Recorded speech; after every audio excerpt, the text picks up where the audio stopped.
Alors, imaginez un pont, hein, un pont dessiné il y a quoi? 500 ans par, Léonard de Vinci Mhm.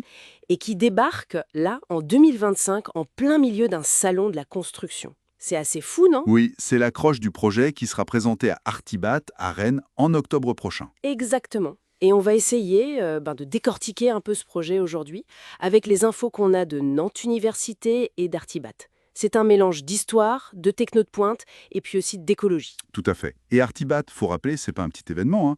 On parle de 1000 exposants, plus de 40 000 visiteurs pro attendus. Donc, ce pont, c'est plus qu'une simple structure. C'est un symbole en quelque sorte. Exactement, un symbole de collaboration. C'est ça qui est fascinant ici. C'est vraiment le fruit d'un travail entre Nantes Université, les Compagnons du Devoir, et puis des étudiants de plein d'horizons différents, y compris même des étudiants japonais de Fukuoka. Ah oui, quand même. Une collaboration assez large.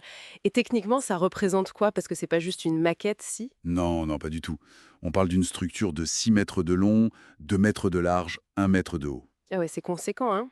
Oui, mais le défi, c'est qu'elle est conçue pour être entièrement démontable et transportable. D'accord. Et les matériaux utilisés, ils sont aussi particuliers, j'imagine? Oui, alors là, on est vraiment dans l'innovation. Il y a du béton bas carbone. Euh, Bas carbone, c'est-à-dire? C'est un béton qui utilise des liants qui émettent moins de CO2 que le ciment Portland classique.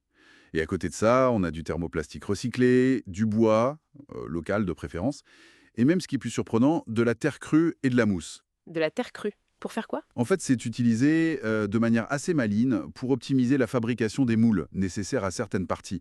Ça montre une vraie réflexion sur les ressources. D'accord.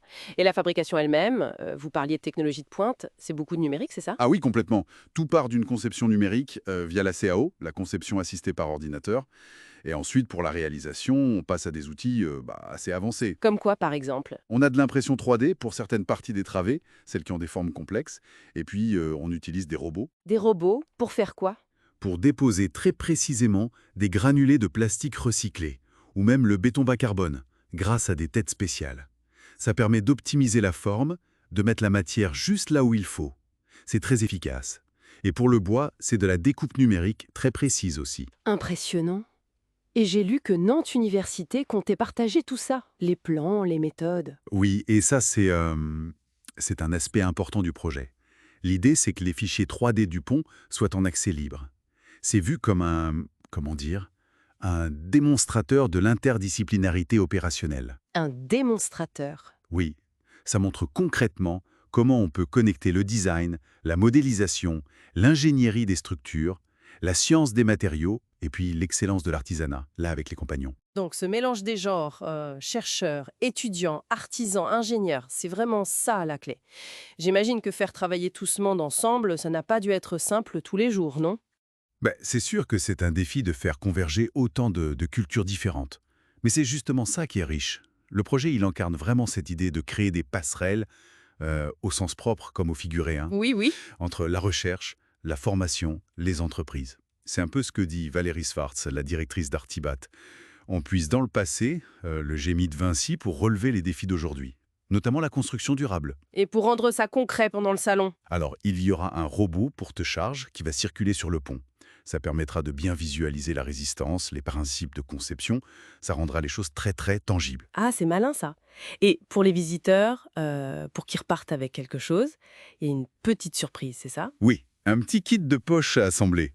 Une maquette du pont en fait. Sympa. Fabriqué en plastique recyclé, bien sûr, c'est une manière un peu ludique de faire passer le message sur l'éco-conception, la créativité.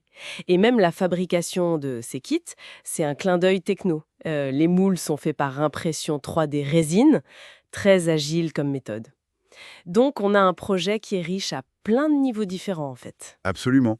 Au final, ce pont, c'est bien plus qu'une structure ou une prouesse technique. C'est vraiment une œuvre collective.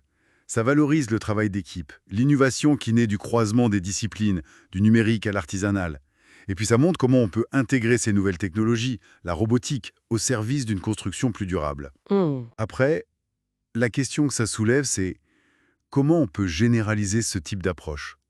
Comment l'industrie peut intégrer plus largement cette collaboration et cette vision durable, au-delà des projets un peu vitrines comme celui-ci? C'est une excellente question. Ce pont, donc, il relie le passé de Vinci au futur de la construction. Il relie les savoirs, les matériaux, les générations. Et en y réfléchissant, ça ouvre une perspective intéressante. Oui, mais on voit ici une idée ancienne revisitée avec des outils modernes. Alors on peut se demander, est-ce qu'il y a d'autres innovations oubliées, d'autres concepts historiques qu'on pourrait réactiver aujourd'hui grâce à nos technologies pour répondre aux grands défis actuels? Pas seulement dans le bâtiment d'ailleurs, mais peut-être dans plein d'autres domaines. C'est une très belle piste de réflexion pour finir, effectivement. Quelles sont les autres idées de Vinci ou d'autres qui dorment et n'attendent que nos outils modernes pour éclore?